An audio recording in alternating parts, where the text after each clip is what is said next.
सिद्धेभ्यः।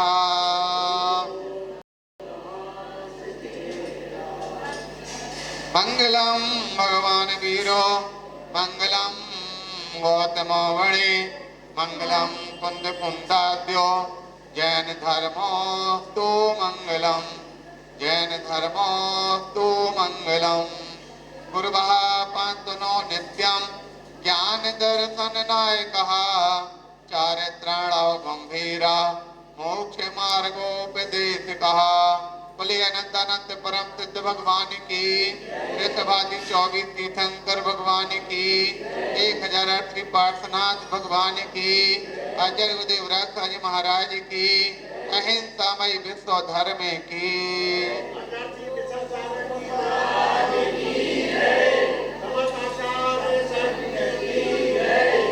मेरे बंधो, पर्वराज प्रभूषण का आज 8वां दिन, उत्तम त्याग धर्म।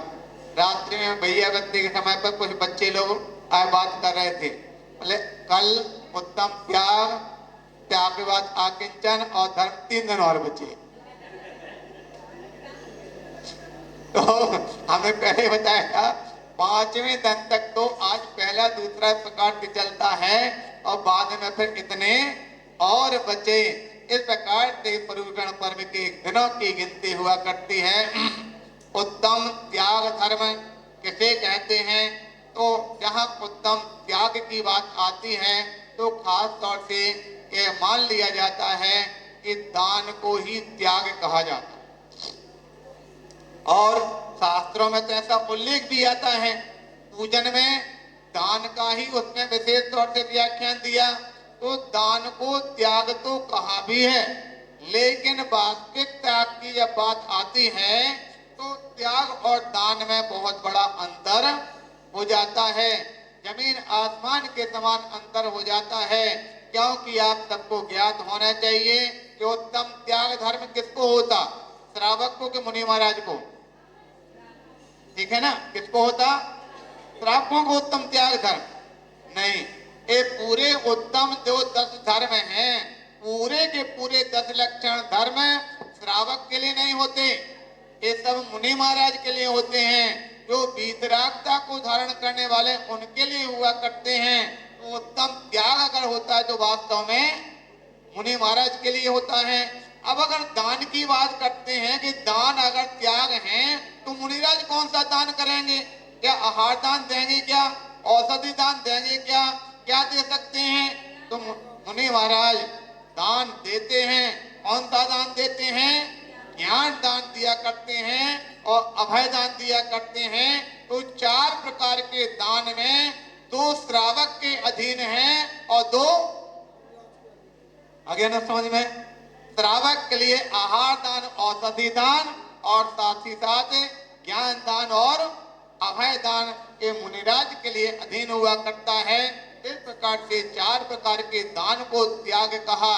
लेकिन वास्तविक दान जो है, वास्तविक त्याग जो दान को त्याग नहीं बल्कि त्याग अलग है और दान अलग है, क्योंकि दान तो सामान्यतः श्रावक भी देता है। अब रही बात मुनिराज के लिए आहार और दान में सबसे ज्यादा श्रेष्ठ अगर दान माना जाता है तो वह आहार दान माना जाता है श्रावक की अपेक्षा से। लेकिन त्याग जो होता है वो त्याग साधु की अपेक्षा से होता है। अब साधु जो बनते हैं तो सारी चीज का त्याग पहले ही कर चुके। उनके पास ना घर है, ना बर है, ना धन है, ना दौलत है, अब किसका त्याग करेंगे? तो इससे सिद्ध होता है कि त्याग की जो चीजें हैं आप उसकी वस्तुओं को लेकर के समझेंगे तो आपको अच्छी तरह से समझ में आ जाएगा। सबसे पहले आपको सब दान की बात करते हैं। दान किसको दिया जाता है और क्या दिया जाता है? तो ध्यान रखना, दान को हम जब देते हैं तो पहले कोई लेने वाला तो होना चाहिए। अगर लेने वाला नहीं हो तो हम दान किसको देंगे? इसलिए दान के लिए दोनों पात्र चाहिए हैं। और दान में जब भी दिया जाता है तो उत्तम से उत्तम वस्तु दी जाती है, अच्छे से अच्छी वस्तु को तैयार किया जाता है। घटिया वस्तु का प्रयोग होता है क्या दान में? अगर घटिया वस्तु का प्रयोग होने लग गया तो समझ लो वो दानी है ही नहीं है। तो सबसे पहले दान के लिए उत्तम पात्र भी चाहिए और उत्तम वस्तु चाहिए, तब वह कहीं दान हो पाता है। दान की वस्तु क्या है? आहार दान, औषधि दान, शास्त्र दान और वसति का दान। ऐसे दो प्रकार से कथन किया दान के हेतु, ज्ञान दान और अभय दान कहते हैं। अब कहीं कहीं ज्ञान दान के स्थान पर शास्त्र दान कह देते हैं, जो कौंडिन्य ग्वाला ने दिया था। और अभय दान के स्थान पर वसति का दान, और वसति का दान में कौन प्रसिद्ध हुआ था? 4 प्रकार के दान बताए ना। 4 प्रकार के दान में कौन कौन प्रसिद्ध हुए? सबसे पहले आहार दान में राजा श्रेयांश, औषधि दान में श्रीकर्ण के लिए बोलते हैं, और ज्ञान दान में या शास्त्र दान में कौंडेसा, और अभय दान में या वसति का दान में सुवर, सूकर। ठीक है, इस प्रकार से रत्नगान श्राप का चार में दिया भी है। श्री श्रेण वृषभ सेना कौंडेश सूकराष्ट्र। इस प्रकार से उसके अंदर सबसे पहले श्री श्रेण राजा आया आहार दान में। औषधि दान में कौन? वृषभ सेना। जब वृषभ सेना का आपने घटना सुनी होगी, जंगल में उस विद्याधर ने छोड़ दिया था, तो उस समय पर अजगर ने उसको निगल लिया। उस समय उसका पिता वहां पर पहुंच जाता है, तो उसको मारने को था, तो उसने उसको मना कर दिया, नहीं मेरा जीवन तो जाने वाला ही है। उसको अभयदान दी, तो अजगर को अभयदान दिया था। इस प्रकार से समझ में आ गया। 4 प्रकार के दान में प्रसिद्ध होने वाले जीव हैं। तो आहार दान की वस्तु आपको समझ में आ गई, कौन सी है? आहार दान, औषधि दान और शास्त्र दान और वसति का दान। अब रही बात, कुछ ऐसी चीजें हैं जो दान भी है और त्याग भी है। ऐसी चीजों में क्या होता है? जो दान और त्याग की वस्तुएं होती हैं, उसमें आता है सबसे पहले तो सोना, चांदी, रुपया, पैसा। ये त्याग भी है और दान भी है। दोनों काम में आता कि नहीं आता? जमीन है, मकान है, ये त्याग भी होता है और दान भी है। दोनों चीज में आने वाले उभय रूप से होते हैं। आ गया समझ में? अब रही बात मुख्य रूप से जो त्याग की वस्तु है, जो दान की वस्तु नहीं हो सकते। जो दान की हो त्याग नहीं होती, हो त्याग होते दान नहीं होती। तो त्याग की वस्तु क्या है? त्याग की वस्तुएं हैं, ध्यान रखना, त्याग की वस्तु में माता, पिता, भाई, बंधु, पत्नी, बेटा, ये सब किसकी वस्तुएं हैं? आगे न समझ में? ये त्याग की वस्तुएं हैं, इनका दान नहीं हो सकता। इससे सिद्ध हो गया कि दान की वस्तु अलग है और त्याग की वस्तु अलग है। कभी ऐसा होता है कि हमने अपनी माँ का दान कर दिया, पिता का दान कर दिया, बेटा का दान कर दिया, और प्रकार से अपने भाई का दान कर दिया। ये सब दान नहीं। इनका तो जब व्यक्ति के अंदर वैराग उत्पन्न हो जाता है, इन सबको छोड़ करके चले जाते हैं, इनको त्यागा जाता है, दान नहीं होता है। इसलिए संत जो बनते हैं, इन सबको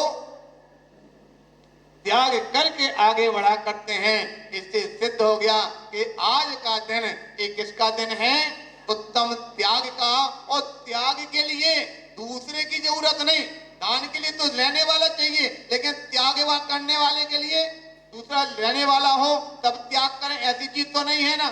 त्याग के लिए तो बस अपने मन में एक बार विचार किया और त्याग हो जाता।